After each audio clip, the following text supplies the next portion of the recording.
We're not going to be pulled over anymore for low-level traffic violations. According to CBS, Axios, and some other news outlets, the Denver Police Department has announced that it is limiting its officers from making certain low-level traffic stops and freeing them up to focus on more serious crime. We've told you about the Denver Police Department's new policy requiring less traffic stops for low-level offenses like expired tags or driving with the headlight out. Yeah, we got a lot of questions from you about this, asking why police are headed this direction. The problem solvers got to work asking what drove police to make the policy change, and Fox 31's Gabrielle Franklin has the new insight. Yeah, you've probably heard about Denver police backing off of traffic stops for minor violations. Well, those involved in the policy making behind this change say that that doesn't mean that this will be a traffic free-for-all. It's just for minor violations that aren't a safety threat. There's very little use of automated speed enforcement in Denver, partly because state law previously restricted it. But as of last summer, that changed after Governor Polis signed a law allowing localities to mail traffic violation notices when an automated vehicle identification system detects a violation. Automated enforcement refers to the use of cameras and radar to detect when a car is going over the speed limit, and then a ticket is sent to the owner of the car in the mail. And research has shown if people get that ticket once, they're very unlikely to speed in the future. Jill LaCantori is the executive director of the Denver Streets Partnership. The partnership was a part of a task force formed in 2020 to reimagine policing and public safety. The group recommended police move away from officer-initiated enforcement. And the city has not yet started taking advantage of the opportunity to really expand the use of automated enforcement. So we're calling on them to do so while continuing to attend to these equity considerations. Community groups are hoping the change keeps Denver streets safer for drivers, police, and pedestrians too. A lot of the conflict between police and community members often plays out. That is the primary way that community members interact with the police, is through traffic infractions. And we've just seen too many times over and over in Denver and across the country, those interactions can escalate and lead to violence and sometimes even death. And another part of making this vision for making Denver streets safer are better street designs. That means more things like crosswalks, bike lanes, and safety signs so that drivers will know when they're in violation for themselves. The problem is that they're not doing this because limiting these harassment stops is the right thing to do. They say the policy shift is intended to improve efficiency for an agency that they say is short 167 officers and seeing longer response times. So they're only making these policy changes because they're short-staffed. They also say it could also reduce incidents of racial profiling by police, which critics say too often leads to violence.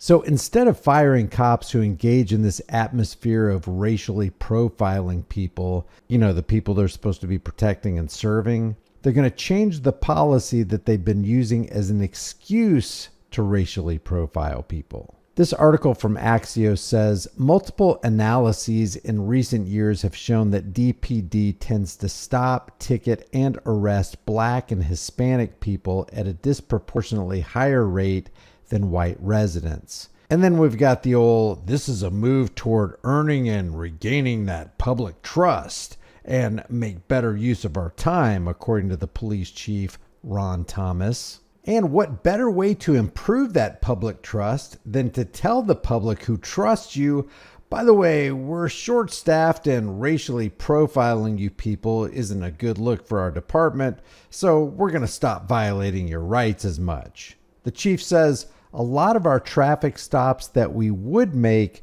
don't result in an arrest or citation. So clearly, we're not getting what is expected out of them. In other words, we expect every single traffic stop to yield an arrest where we can kidnap someone and extract money out of them through the court and prison system. And at the very least, we hope to increase our funding through the payment of citations. But since that's not materializing and we need to start looking better in the eyes of the people, well, we're going to back off a little bit because that's the kind of guys we are. Here's how they say it works. DPD will no longer pull people over for low-level offenses, which the agency defines as minor traffic infractions that do not pose an immediate threat to public safety. According to agency documents, that includes things like expired registration tags, driving without fully functioning headlights or taillights, or failing to use a turn signal. Wait a second, let me get this straight. Are they saying that faulty headlights and taillights aren't a threat to public safety? So when you're driving around at night and you hit a car in front of you because they didn't have taillights, that's not a safety issue? Now, I'm not saying that cops should be pulling anybody over for anything, but to say that headlights and taillights aren't issues of safety seems a little strange to me. And it's also very difficult to imagine that a policy enforcement officer won't pull you over when he finds that you haven't paid the registration extortion fee for the last 2 years. They also say speeding, driving under the influence, running red lights or stop signs, reckless and careless driving, or being suspected of a crime like drug and firearm possession or burglary will still warrant a stop. So Denver police will continue to disrespect your right to life, liberty, and happiness by depriving people of drugs, and they'll violate a person's right to keep and bear arms. Got it. They say you can also still be ticketed for a low-level offense if you're pulled over for a more serious violation that presents a public safety risk. The policy change led by Chief Thomas was approved at the beginning of May and first suggested to the chief by council members last year. Numerous other cities, including San Francisco and Philadelphia, have passed similar policies limiting officers from stopping drivers for what they call low-level offenses to improve public safety. They also say recent research indicates that some cities that have made such changes have seen a reduction in racial disparities in traffic stops, no significant negative impacts on crime, and fewer fatalities from police car chases.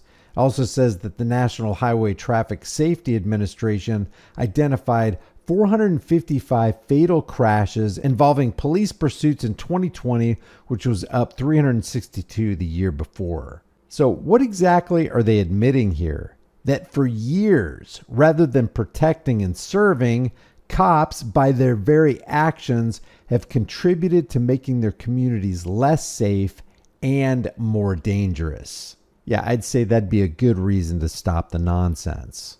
But I don't anticipate that they will. They say at least one state, that's Washington, that passed laws limiting police pursuits has rolled back restrictions after police agencies said it negatively affected their ability to fight crime. But police chases for lower level crimes like property theft remain banned over there. But check this out. Denver City Council members are expected to recommend related policing policies that they would like to see funded in the mayor's 2025 budget as early as this week. And one of those policies is to ramp up automated speed enforcement and plate reader technology. So all this seems to me like the promise of a politician. Anytime police departments report that they're going to make changes that will benefit society and bridge that gap, the exact opposite ends up happening. So what do you think about this? Do you think the Denver police and the other police departments that are saying, hey, we're going to back off on pulling people over for low-level traffic tickets is something that's actually going to materialize? Or do you think this is all just a bunch of hot air? Leave your thoughts about this below, and if you haven't done so already, subscribe to this channel.